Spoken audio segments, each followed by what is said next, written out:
G'day taxpayers. Some of the dust has settled from the RBA decision yesterday.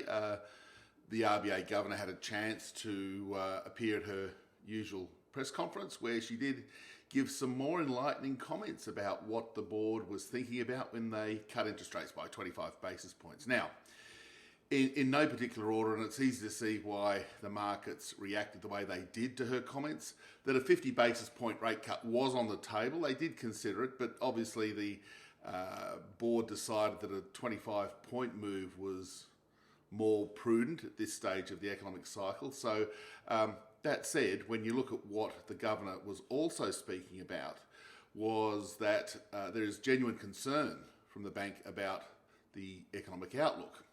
There's been downward revisions to household spending, downward revisions to global economic growth, downward revisions to the rate of employment growth, downward revisions to the inflation outlook, and a little bit of an uptick in the forecast for the unemployment rate. Now, none of these changes are huge, but it just goes to show where the RBA is thinking. And I think the most telling point from the RBA governor's talk and digging through the statement of monetary policy is how negative they are on the global economic outlook. That we know that the Deputy Governor Andrew Hauser was in China recently.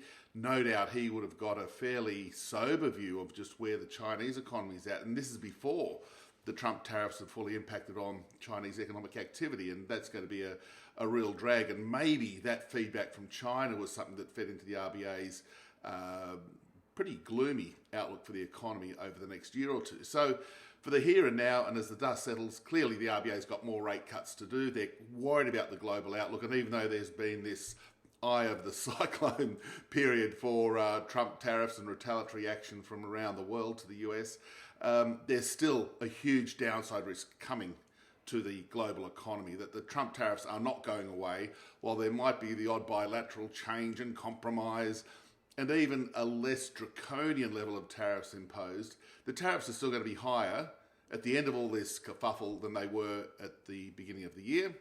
And that is bad for global trade, bad for global economic activity, and it does cause concerns for the Australian economy. That's, I think, the key point. So while we'll obviously keep watching domestic data, important on the labour market, inflation and the like, what's happening in the global geopolitical space, the tariff issues will arguably the things that could sway the RBA more so just in the next few months on monetary policy setting than some of that domestic news. So strap yourself in for volatility, indeed, always the case, and strap yourself in for more RBA rate cuts.